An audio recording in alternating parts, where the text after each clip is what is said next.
if you met someone from the 1950s and said to them that in 2025 it would cost roughly 50 quid a game to go and watch a Manchester United team that is no better than they were before the war, they would probably laugh you out of town and try and steal your ration book.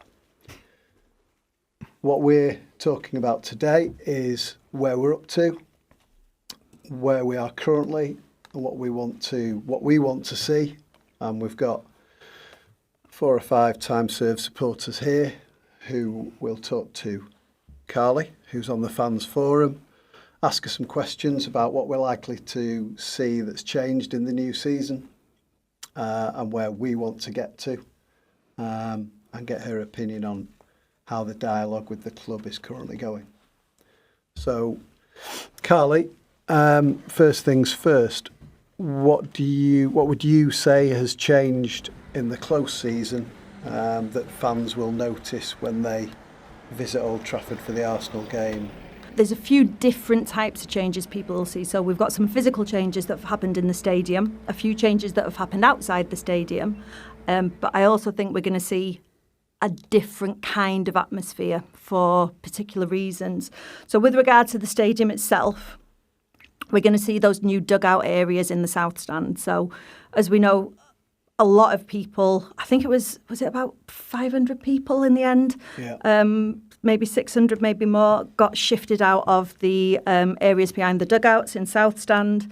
Time-serve Reds, that's one particular part of the ground where people have been going as groups for a very long time. It's the average age range was quite high in those sections. I know people in their 70s that have been sitting there for, a very, very long time. So those people have been shifted out for purely financial reasons, and the club have been very upfront that it was purely for financial and revenue-related reasons. And they're installing some sort of new hospitality section in that area. So you'll see that change. You'll see, I don't know what the seating's going to look like, whether it's the same, whether it's been jazzed up for the execs, but it'll be a different type of atmosphere there around the dugouts, I think.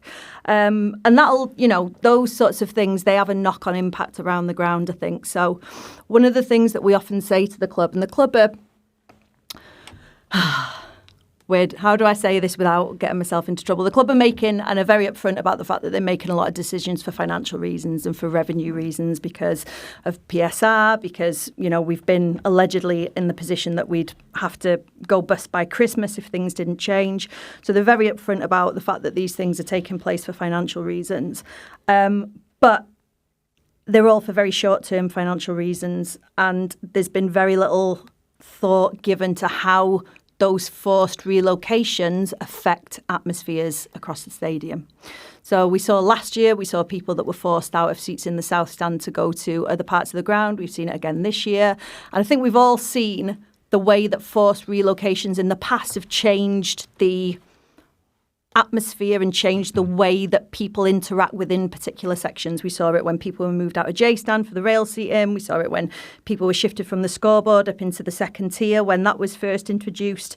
And it feels like with every sort of tranche of these forced relocations, you just lose a little bit of that community, that sort of atmosphere that comes from people who've been going to the game for years, sitting together, singing together, talking to each other. So I think you'll see the impacts of that as the season goes on. The other big change that you'll see physically is the rail seating in Stretford End Tier 2. So the club announced this during the closed season. There hadn't been much consultation with any of the there hadn't been any consultation with any of the fan bodies. We were just told after the event, which is pretty typical these days of the post-Ineos world. I think the decision's been made. The decision to have rail seating in Stretford End Tier 2 is obviously a positive one. It seems like the club have taken the view of there's loads of persistent standing in that area anyway. Why don't we just put rail seating in it? Obviously, the issue with that is they've done it without consulting people that are sat in those seats. So older people, kids, people who can't stand up weren't consulted and they just had it forced on them. But that is very much the United way at the moment of make decisions now and sort of deal with the consequences later. So those are the two big sort of reconfigurations that we'll likely see in the ground. I don't know if anyone's been affected by any of those moves. No, I mean, I know people who are in Tier 2 who, to be honest, they're quite happy. They're my age and they're fine with it. But it was a bit of a surprise because it hadn't even been mooted at all. Yeah. So will it be in place for the start of the season or is it ongoing? It's ongoing. I think they said that the last seats will be in place by October, I think. Right. So we'll see. I don't know how that's going to happen, like in between games and how they're going to bring that. This is the thing, these decisions get announced and you're very scant on the details. I don't know how it's going to affect people game by game and whether people will just suddenly turn up and, the seating will be there. They haven't really announced the details of it, but it is a positive change. But again, it's just the way that. But it could have been a big win for them, couldn't it? Because if they'd kind of said, we're in discussions with the council, we're trying to do this for the fans because we know it's hard up there for some people to see, potentially dangerous with a big drop and all that. It is a positive that they've absolutely missed out on, winning some fans over and actually giving them, like with this, I'm going to call it the Tunnel Club because that's what it feels like at the front of South Stand, copying City. If they'd got people on side and said, look, we're trying to do it for you in the Stretford Upper, etc., I don't know, it just feels like, the communication's just off. The communication is always really off. Did we get any detail around how they were looked after in terms of the forced moves from South Stand? So people that I know, it was a bit of a difficult process whereby they told people, they told people way before the end of the season, they told them that they were going to have to move. They didn't tell them what was going to happen, how they were going to be found new seats or any of that sort of stuff. They basically got an email and there was no detail as usual.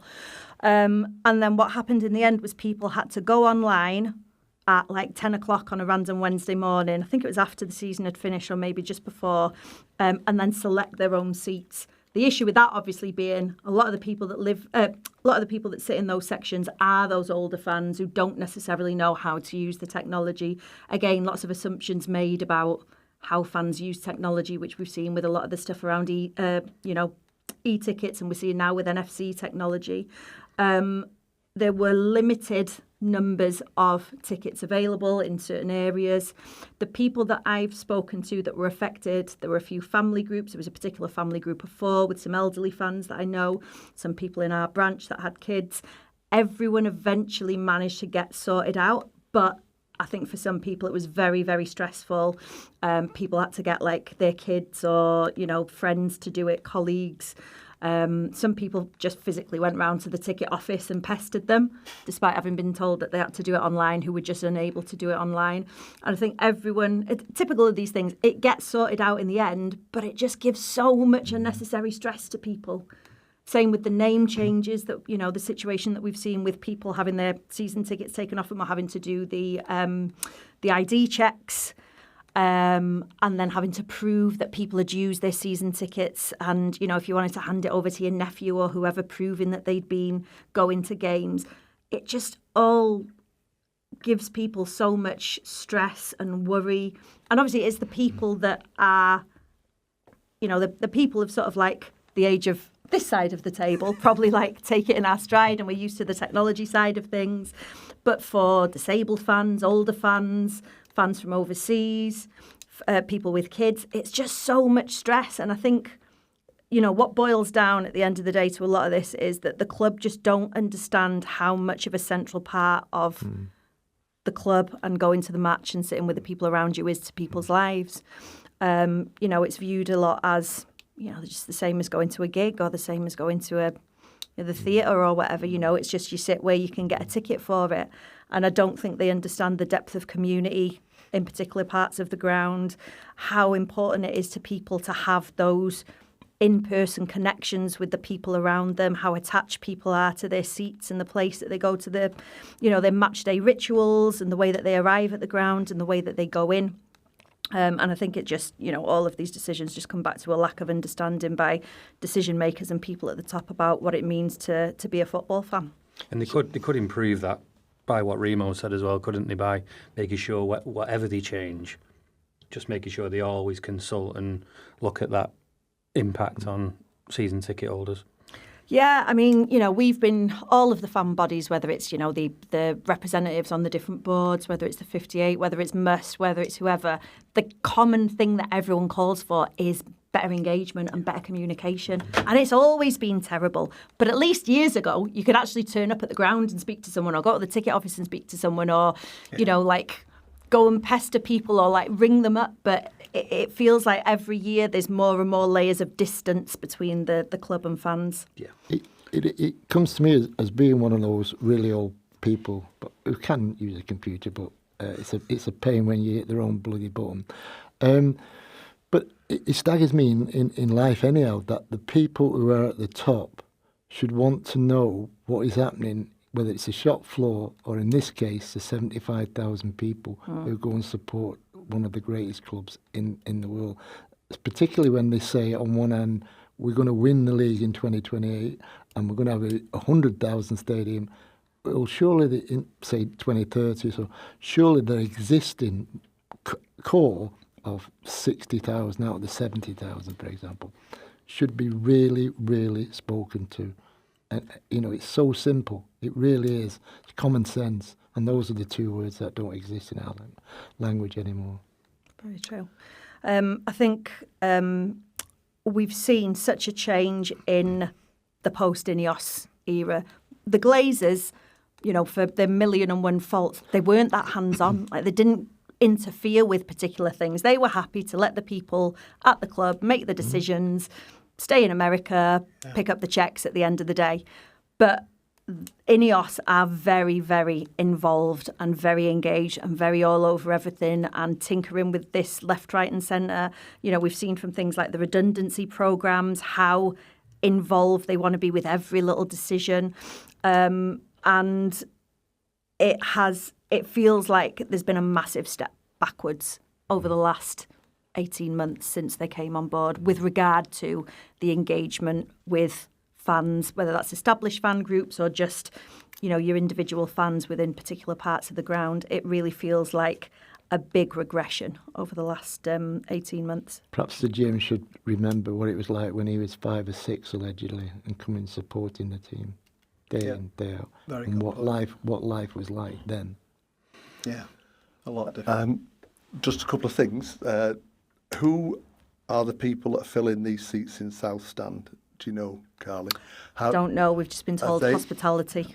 Right, so it's just the people that put money up, a lot of money up front to be there. Yeah, okay. I've got an image of the Royal Box at Wimbledon, that kind of suit and tie, turning up for the Arsenal game. I can't get it out of my head. That's what I'm thinking it's going to look like. Not combat jackets and badges. Being introduced one by Des Lynam. Right, interesting. Okay, so that's been unsavoury, to say the least, the fact that they've done it and the way they've done it. As you quite rightly say, both of you say there about the I didn't know about the railway seats in Stretford, and which just shows I tend to turn off for the summer, especially after this summer. After Bill Bauer got back from there, I just said, right, I'm having 3 months break. Football's not in my life. Easier said than done. I think we were all happy to put a cap on it after Bill Bauer, weren't we? Exactly. But it's a good thing that, because we've fought long and hard to get the atmosphere better in the ground, and the rail seats, let's call it standing, as it was in the old days, in J Stand and elsewhere, has been superb. So I'm glad they've done it. Well, the problem seems to be, as you say, communication. And these guys and gals are supposed to know about change management, and a key part of that is communication. You can't just force things in. And sometimes, ironically, if you force somebody to have something, even if they want it and like it, they'll resist because they feel they've got no say in the matter. I guess United, I can see why they're doing it, and they're using the excuse to rush it in is because we're going to go out of business. Now, I don't believe for 1 minute Manchester United are going to go out of business, but that's, I guess, Radcliffe's looking at it, or Ineos, whoever's running it, is that let's take all the pain in one go and get it over with. Sometimes that can happen because it can be a long time to communicate to people. We fought long and hard to not be relocated from J Stand 10 years ago. Yeah. But fought we did, and sometimes you've got to fight. But I don't think there was the stomach to fight for it. But just the other thing, and to put that in a wrapper, I've been watching that for 60 years now. When it's crap on the field, nobody's happy. the pies were dreadful in the early 70s. They weren't, but everybody moaned about them. You know what I mean? So when it's not going right on the field, so what happened? What they've been unfortunate, Radcliffe and his people, is not that they've chosen it, but it's happened at a time when United have had 2 of the worst seasons in 50 years. So I think we've got to suck it and see. I just hope people are ready to put up a fight, not literally, but some sort of resistance if this sort of thing continues. But it feels like they've got an idea to get a few things in and let's force it in and see how we go. And hope if we start playing good football at the start of the season, a lot of these things won't seem as bad. But that's not to lessen what they've done. So we'll have to see. If we'd won in Bilbao, we'd be coming back to a completely different atmosphere. Things were bad the middle, during the close season last year, but we had the nice warm hug of a Wembley victory to see us through. But it does feel this season, looking at going into the season, there just isn't much cause for optimism in many areas. It feels. Yeah. No, you're right. And it's no, it's all right. No, carry on. But they need us on. They need us. They Let's need us. The match-going fans, anyhow. They need them on side because they're saying our plan is 2028. Our plan is a stadium in 2030. And it's like, wow, who are you talking to? Just who are you talking to? And that, you've got all the fans and the work that you do and the other people, it's great because you're doing it on our behalf. And we realise that sometimes you're kicking that can the wrong way down the road. But you'd think that they really would want to know what your opinions are and actually address them in a proper way. It's so... It is, it's frustrating. But I will show my backside outside that new stadium if it's ready in 2030. Yeah. Okay. I think that's all we've got time for tonight, but we will be coming back to this subject again and again, I'm sure, over the next few months and for the rest of the season. But thanks very much, Carly. One plug for something very positive that a lot of people seemingly don't know about is that we're allowed to drink at Old Trafford again at the women's games. So the women are now in the trial for... there's been like a long-winded trial trying to bring drinking in the stands back. So at Old Trafford this season, if you do want a warm £5.80 bottle of Carling at your seat while watching football, you can do that at the women's games. Wow. Not a lot of people know that. No, but it's a good thing to know. So I might take them up on that. So there's going to be a lot of people taking their kids to the women's games this season, I think. And with a bottle of beer. Yeah. It's only £5.80. and Allegedly, we're not getting into that one. And nobody's playing the equality card. No, everyone's got to drink the same shit, Not now, Carling. Pete, not Sorry. now. No, I just wondered. It's interesting. Interesting. All right. Thanks very much, everyone. Thanks for listening. If you've been listening or watching, if that's your bag, we hope you've enjoyed it. We have. Email us at creamofmanchester1878, or one word, at gmail.com, or reach us on any of the socials. We'll be very active. So please look into that. Subscribe on the YouTube channel. And next week, the Premier League is back, so we will be putting a show out just before the Arsenal game, and look forward to seeing you then. Take care.